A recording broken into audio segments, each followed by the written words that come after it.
Чесно, абсолютно випадково натрапив на один пакет під час запису цього відео.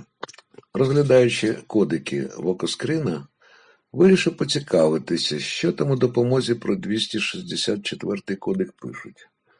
А там пропонують якийсь пакет, що не тільки 264 кодек поставив, а й Realta Times у систему цілком легально інсталював. До речі, зверніть увагу на мовний підхід у терміналі. Такий лінгвістичний фокус у плазмі існує при 3 відомих вам мовних розкладках. Основна англійська, якщо що. Зате проблем з оточуючим Linux-середовищем одразу значно поменшало.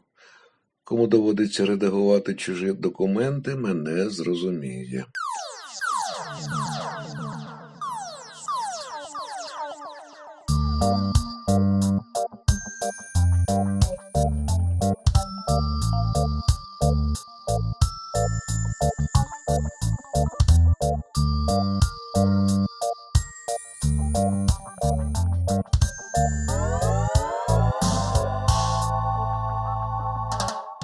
А так виглядає плазма з відключеним композером. Такі ностальгічні віджити, прямо як звісти взяті. До речі, одразу видно, що тільки одна плазма з Вокоскрином та Firefox вже 2,7 гігів пам'яті взяли. Ну, зараз подивимося, як це все докупи тулиться. У плазмі існують окремі режими редагування для панелей і загальний режим. Для початку розберемося з віджитами. Отак вони перетягаються на стіл або панелі, а якщо мало, то можна ще завантажити.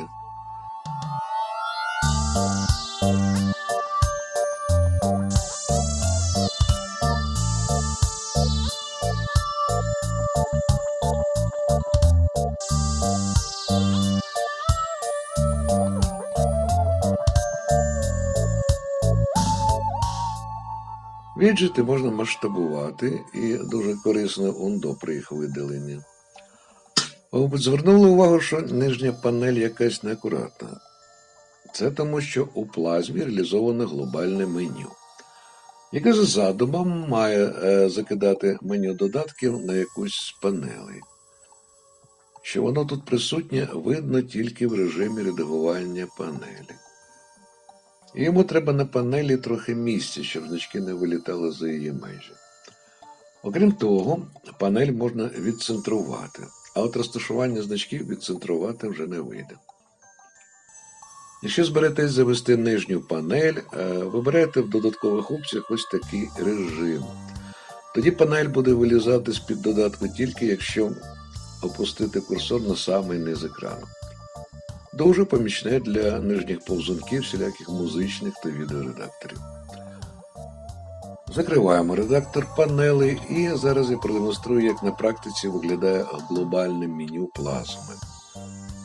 Беремо Firefox. Для меню в самій програмі достатньо Alt.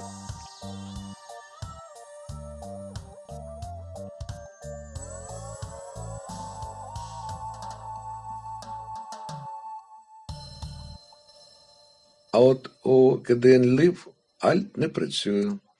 Тут ми бачимо глобальне меню у всій своїй красі.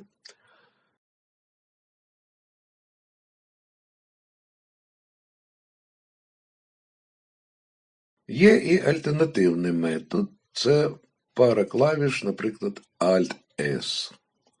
Але ось Alt-E чомусь викликає зовсім сторонній редактор файлів.